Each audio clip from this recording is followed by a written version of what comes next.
حکم کس حیثیت سے 1400 برس کے بعد لگا رہے ہیں؟ ہم 1400 برس نہیں 10,000 سال گزر جائیں لیکن اپنی مرضی سے کچھ حکم نہیں لگاتے ہیں۔ میرے آقا صلی اللہ علیہ وآلہ وسلم کی واضح نص، آپ کا کہا ہے نص سے صریح موجود ہے منافقت معاویہ کی بنیاد پر، لہذا ہم مجتہد کسی بھی حیثیت سے نہیں، رسول اللہ کے فرمان کی روشنی میں کہا ہے یزید ہو گئے والد یزید معاویہ ابن ابی سفیان کو منافق مانتے ہیں، منافقت کا عقیدہ رکھتے ہیں، اس کے واسطے مدعی ہیں، اس کے واسطے ہم مثبت ہیں۔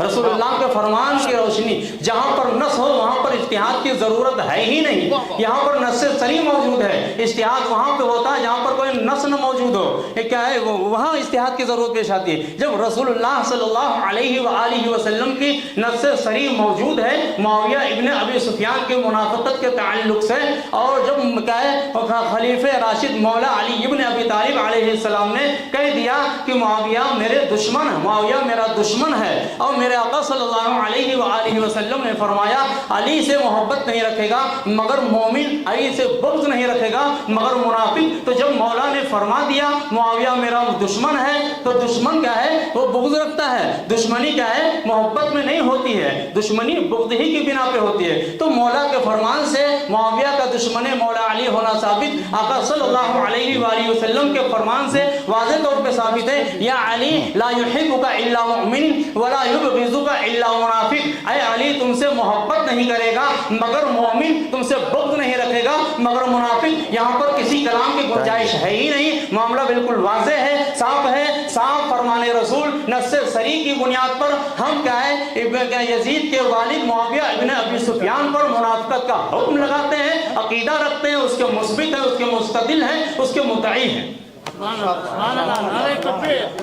میدان بسم اللہ الرحمن الرحیم۔ حضرات، آپ نے یہ گفتگو سماعت کی، یہ شرائط مناظرہ کی محفل ہے، مجلس خطابت نہیں ہے۔ وہ تو ہم بہت پہلے سے کہہ رہے ہیں۔ چونکہ آپ نے ایک دعویٰ کیا تھا اور آپ نے کہا کہ نص صریح موجود ہے، تو آپ نص صریح کی تعریف کریں اور وہ نص صریح پیش کریں۔ پیش کر دیا، اب آپ کو نہیں ماننا ہے آپ مانیں۔ ٹائم میرا چل رہا ہے، آپ سے میری گزارش ہے، میں تو خاموشی سے سنتا ہوں، آپ سب لوگ دیکھ رہے ہیں۔ انہوں نے دعویٰ کیا کہ نص صریح ہے، تو نص صریح کی یہ تعریف کریں اور پھر وہ نص صریح کیا ہے اس کو پیش کریں گے، اور پھر وہ یہ بتائیں گے کہ جب حضرت امیر معاویہ رضی اللہ تعالی عنہ کے تعلق سے نص صریح موجود ہے، تو ایسے شخص کو سیدنا امام ابن امام، سید ابن سید، تقی ابن تقی، بلکہ امام الاتقیاء، امام الاسفیاء، سیدنا امام حسن مجتبی رضی اللہ تعالی عنہ نے کیا رسول پاک کی نص صریح کے خلاف ایک منافق کے ہاتھ پر بیعت کی؟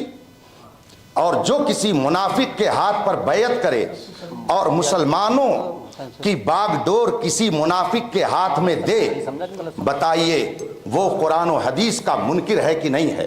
اور پھر حضرت امام حسن مجتبی رضی اللہ تعالی عنہ نے جب آپ کے بقول حضرت امیر معاویہ کے بارے میں نص صریح ان کے منافق ہونے کی، تو انہوں نے جب ایک صریح منافق کو خلیفۃ المسلمین بنایا اور 20 سال تک وہ اس منصب پر فائز رہے، اور ہزاروں صحابہ اس وقت موجود تھے جنہوں نے ان کی بیعت کی، تو ایک منافق کے ہاتھ پر بیعت کر کے کیا حضرت حسن مجتبی مورد الزام ہوئے کہ نہیں؟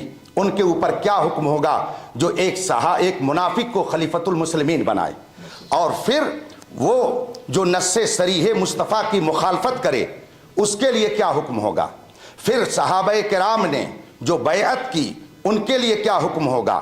اور پھر حضرت امیر معاویہ رضی اللہ تعالی عنہ کے بارے میں تمام تاریخ کی کتابوں میں ہے کہ ان کے بھائی یزید بن ابو سفیان جو دمشق کے گورنر تھے، ان کو حضرت صدیق اکبر رضی اللہ تعالیٰ عنہ نے گورنر بنا کر کے بھیجا۔ ٹائم ہو گیا، تو یہ بتائیں کہ ان حضرات نے کیا منافق کو خلیفۃ المسلمین بنایا؟ اور ایک سوال اس سے پہلے تھا۔ بسم اللہ الرحمن الرحیم۔ جی یہی میں آپ حضرات سے عرض کرنے جا رہا ہوں، میں خود اسی طرف آ رہا ہوں کہ جو قبلہ مفتی صاحب نے، یہ تو سمجھ لو بالکل یہ ہمارے لیے بہت آسان ہے، اور جہاں مفتی صاحب کو نہیں آنا چاہیے وہ آ گئے ہیں، تو ہم اس کے تعلق بے شمار دلائل ہیں، ہر ایک کے بہت واضح جواب ہے میرے پاس۔ تو میں جواب دوں یا شرائط مناظرہ طے کیے جائیں گے؟ اسی میں ہے۔ مفتی صاحب باتوں کا جواب دوں؟ میں آپ سے ایک بات پوچھنا چاہتا ہوں کہ ہم نے اس بات کو نہیں چھیڑا، آپ نے نص صریح کا لفظ لیا ہے، نص صریح دلیل پیش کرنا ہے کہ نہیں اپنے موقع پر؟ میں پیش کروں، ہم نے مطالبہ کیا آپ سے، تو آپ تو میں پیش کروں ہاں تو پیش کیجیے۔ اور تعریف پہلے نص صریح کی تعریف، تین سوال ہے، صرف پہلے سن لیجیے آپ حضرات، ادھر والے حضرات جو بیٹھے ہیں، آپ پہلے بات کو ایک منٹ سن لیجیے میری بات کو۔ سوال اصل میں یہ ہے، آپ کی عوام الناس میں سے، اس لیے میں آپ کو سمجھا رہا ہوں، سن لیجیے میری بات سن۔ چلیے صدر صاحب سن لیں۔ صدر صاحب، مسئلہ اصل میں کیا ہے، انہوں نے ابھی ایک دعویٰ کر کے یہ کہا کہ ان کی منافقت نص صریح سے ثابت ہے۔ الحمدللہ انداز خطابت ہمارے پاس بھی اور ہم کرتے بھی۔ ٹھیک ہے، ایک منٹ سن لیجیے۔ دوسری بات، آپ نے جب وہاں پر نص صریح بولا تو نص کہتے کس کو؟ نص ہی تو دلیل ہوتی ہے، تو آپ نے دعویٰ کر کے خود دلیل پیش کر دی، دعویٰ کر کے آپ لوگ مت بولیے، صدر صاحب بیٹھے ہیں، سنیے ہمارے عوام بیٹھی ہوئی پر گفتگو کریں گے، ہمارا ٹائم تھا نا، اس سوال جو کیا تھا ہم تین سوالوں کا جواب دلائیے۔ اور رہی بات یہاں پہ شرائط مناظرہ طے کرنے کی جگہ صدر صاحب خالی لفظوں کے ہیر پھیر کر دو، پورا بھاگ نہیں ایک بات کے دندہ شکن جواب ہے۔ نہیں مفتی صاحب سے ملا، اس موضوع پہ آپ کو نہیں آنا چاہیے، نہیں آنا چاہیے۔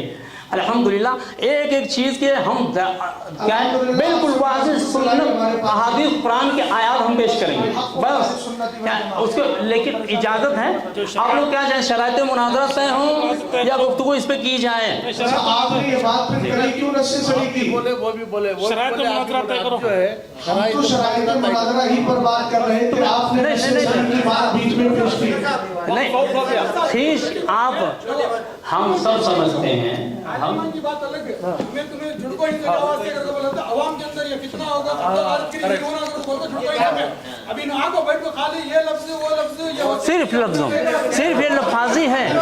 خدا کی قسم اگر کوئی فریق خالص صرف کا جاننے والا ہوتا وہ گواہی دیتا کہ یہ صرف لفظی بحث ہے، کوئی معنوی بحث نہیں ہے۔ قبلہ بحث نہیں ہے، آپ عوام الناس کے آپ نہیں سمجھ رہے ہیں، یہ علمی بحث ہے۔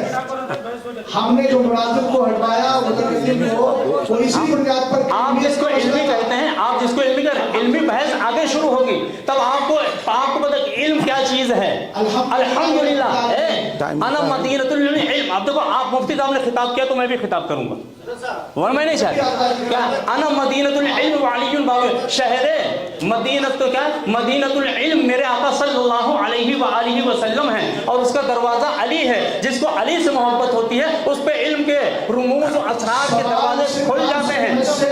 آپ کو بولنے کا حق نہیں، وقت میرا ہے، وقت میرا ہے، میں یہی چاہتا ہوں شرائط مناظرہ طے ہو جائیں۔ ہمارے پاس بہت دلائل ہیں، اگر آپ اجازت دیں کہ تو ٹھیک ہے میں پیش کرتا ہوں، ورنہ پھر بات یہی رہ جائے گی۔ برائے کرم بہت وقت ہو گیا، نماز بھی یہ ہونے جا رہی ہے، میں مناظرہ شرائط طے کریں۔ آپ ادھر سے کہہ دیجیے، میں اسی کے لیے تیار ہوں۔ ابھی آپ کا وقت آئی ہے، آپ کی باری آئی ہے، آپ مناظرہ تو میں آپ سے پوچھ رہا ہوں شرائط مناظرہ طے کیے جائیں یا اس پہ جائز ہے؟ طے کریں۔ جواب دوں کہ شرائط مناظرہ طے، تو مفتی صاحب ادھر آ جائیں، مناظرہ وہ موضوع مناظرہ لے ادھر کہہ دیجیے قبلہ، لکھے دے دوں میں لیجیے۔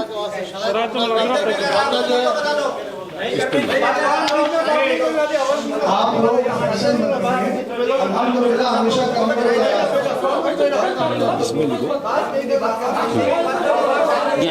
نہیں